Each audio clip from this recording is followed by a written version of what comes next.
original na plano, alauna pa lang na madaling araw, aalis na kami. Kaso nga lang, inabot na kami na alas. Siyempre, kailangan muna nating magpahangin ng gulong at dapat prepared yung sasakyan natin bago tayo gumawa. Siyempre, malayo din yung babiyahin natin.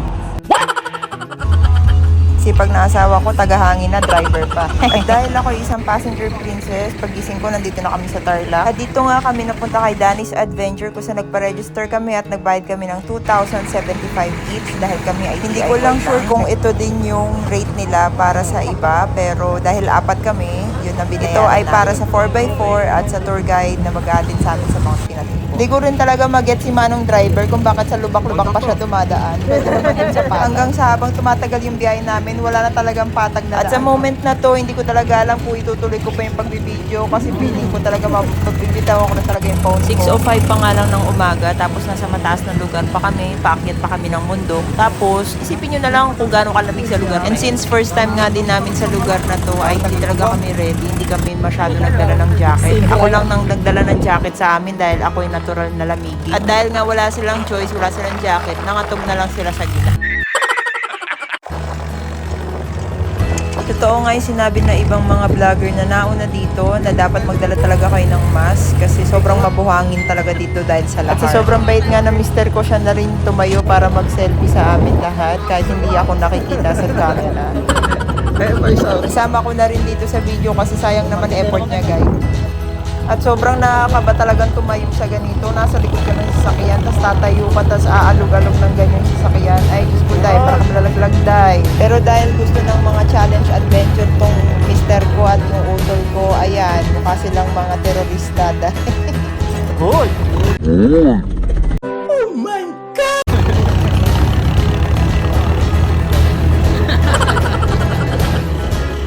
Hindi ko na rin mabilang kung ilang ilog yung tinawid namin. Pero talagang 4x4 talaga yung ginagamit dito dahil sa mga ilog na tatawid. Kala nyo lang talaga stable yung video natin. Pero sa totoo, maalog na talaga yung kuha. Dito na nga rin pala tumatay yung mga kalabaw at umiihi. Kaya naman nasampulan na kami ng pre-taste ng dumi nila sa mukha namin. No, God!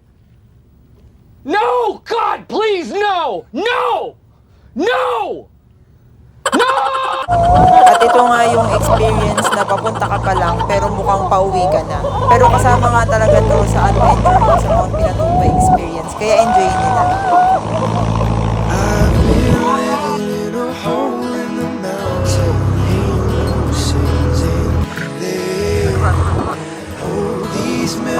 They keep on falling, devil to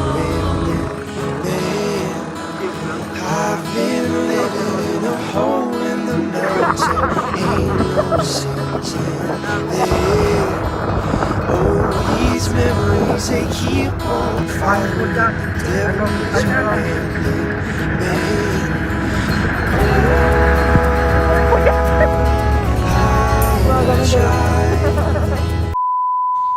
First stop natin dito sa may Toblerone Hills dahil isa din daw ito sa mga pinupuntahan ng mga tao bago daw sila makapakyat sa Mount Pinatubo. Toblerone Hills na talaga yung tinawag nila dahil mukha daw siyang Toblerone. Buti na lang dito sa pwesto namin, medyo nilayo kami ni Kuya dun sa mga tao para wala daw masyadong background sa mga pictures namin. Tapos dito na rin namin na-meet yung mga batang Aita. At kung may dala nga kayong extrang tsinelas, damit at pagkain, ay mas gusto nila yon kaysa sa pera.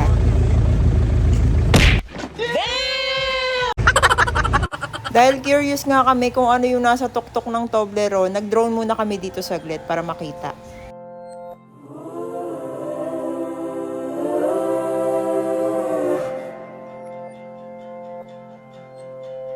I was swallowed by monsters. Honey, why don't you run it all? 15 to 30 minutes ride papunta sa base camp ng trekking papuntang Mount Pinatubo.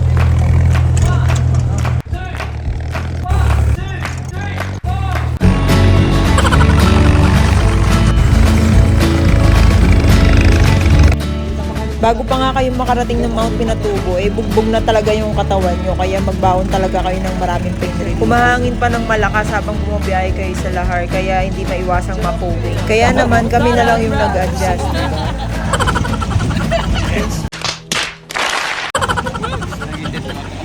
Hanggang dito na nga lang yung mga sasakyan kaya mag-i-start na kami ng lakad. Malalaki na yung mga bato dito at humahangin pa rin kaya kahit di na kami umaandar ay talaga namang nakakapuwing pa rin. Hindi pa nga rin ma-explain kung bakit nga pala iba't ibang kulay yung mga tubig dito. Minsan may dilaw, minsan may pula, or dahil siguro sa mga bato-bato lang. Additional tip na rin na kapag pupunta kayo sa mga ganitong lugar, mas maganda kung magsuot na lang kayo ng mga sandals na pang mga hike kaysa magsuot kayo ng mga rubber shoes kasi merong mga part talaga na wala talagang ibang daanan kundi ilog lang. So mababasa at mababasa talaga. Stop it. Get some help. Para sa mga katulad namin, hindi naman talaga nagte-trekking at wala nga kaming exercise actually. Kayang-kaya naman to pang mga beginner lang naman. Sa puntong to, parang nasa 30 minutes na rin kami naglalakad. Kaya bago pa kami makarating dun sa resting area, ay nauna na nga kaming maupo dito sa gilid-gilid. 3 minutes naming paglalakad ay nakita na nga namin yung pinaka-resting area ng mga nagte-trekking. At namamangha pa rin talaga ako sa kulay ng mga ilog dito dahil kapag matama siya sa araw ay lalo siya nagiging gold. 8:17 na ng umaga at medyo tirik na rin ng araw pero napakalakas pa rin ng hangin at sobrang lamig pa rin ng klima.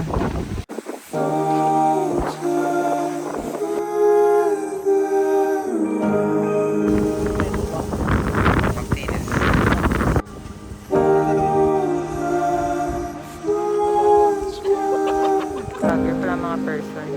Ano masasabi niyo? May mga vlogger dito. Dito sa resting area may mabibili na ng pagkain kasi talagang gugutumin at gugutumin ka talaga. So kung kaya mo magdala ng pagkain para hindi ka na bumili, go lang ng go. Kasi syempre medyo may kamahalan na rin ang pagkain. Hindi ko na rin talaga mabilang kung ilang minuto na kami naglalakad papunta sa crater. Pero at least malamig na rin ang hangin kaya kahit naglalakad kayo ng matagal ay hindi na rin kayo manlalagkit. Syempre kasama pa rin yung kulit sa paglalakad para hindi naman kayo mabuhay.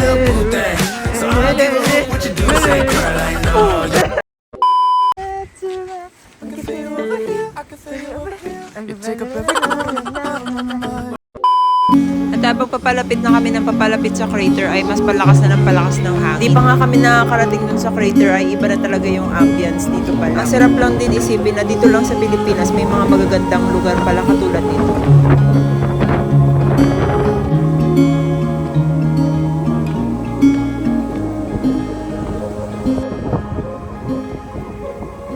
Sunrise, we're always hiding in the twilight. Secrets safe inside our hindsight. They were rushed into the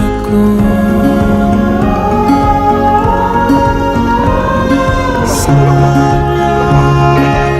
I hear your heart used to be like mine. Since it's grown, you found a new time. I can feel you moving on.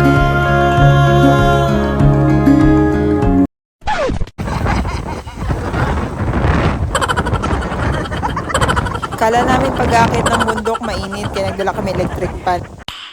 Nice. Wala naman na din masyadong activity pagdating dito. Pero gutom na talaga kami sa mga oras na. At wala nang nagbebenta ng pagkain dahil dun lang sila sa may resting area. At kahit nga mga gutom na, mas pinili pa rin magstay pa ng matagal sa area. At para makompleto yung Pinatuboy experience mo, nag-decide na kami magbaba at akyat ng hagdan para lang mahawakan namin yung tubig dun sa crater. Kala ko kasi nung bata pa ako may asido yung tubig ng crater kaya bawal hawakan. Pero ang sabi ng mga tour guide, meron daw dati na nagsiswimming dito. Kaso ngayon pinagbawalan nila kasi may nanghihigop daw sa tubig. May pagkamaligamgam din naman yung tubig dito, guys. At wala kang ibang gagawin dito kundi ang mag-relax. Run, run, don't trail behind. Keep moving, the beast won't stop till we're dead. All the scrapes on our knees will tell you where we've been, where we have bled. All we play.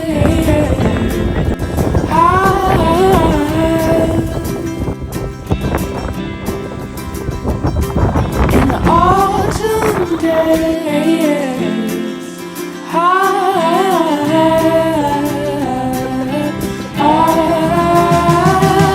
won't lay down our heads till the day is won. Won't stop running till we reach the sun.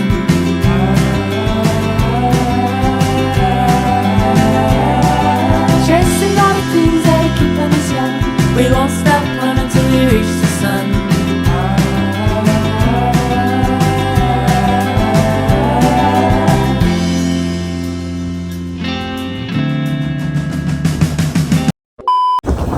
Kami na nga lang yung natitira sa area kaya nag-decide na rin kami bumalik na. Hindi rin namin sure kung yung dinanan ba namin papunta ay same nung dinanan namin pa uwi kasi may nakita kaming pwedeng liguan dito na spot. Dahil 11 AM na nga nung mga oras na to, nag-decide na talaga kaming maligo kasi malagkit na talaga kami. Sobrang lamig nga talaga ng tubig dito na galing sa bukal pero grabe napaka-refreshing after maligo. Para na rin talaga sulit na sulit mo talaga yung Mount Pinatubo experience mo, no? Medyo pababa na nga kami ng bundok nito at bumababa na rin yung klima kaya mainit na at wala pa kami mga dalang sunscreen kaya sunog talaga kami sa araw. At dahil nga tanghali na ay mas maalikabok na rin yung biyahe namin pa uwi kahit pa may mga takip na yung mga mukha namin ay lalalasahan pa rin namin yung buhangin sa bibig namin. At pagbalik namin dun kay Danny's Camp ay nakiligo na rin kami at umalis na para makahanap ng kakainan. Sobrang nga talaga nakakapagod tong trip na to pero kung akong tatanungin mo ay dadalas-dalasan ko na rin talaga yung pag-akyat ko ng bundok para makabisita naman ako sa ibang bundok ng Pinas.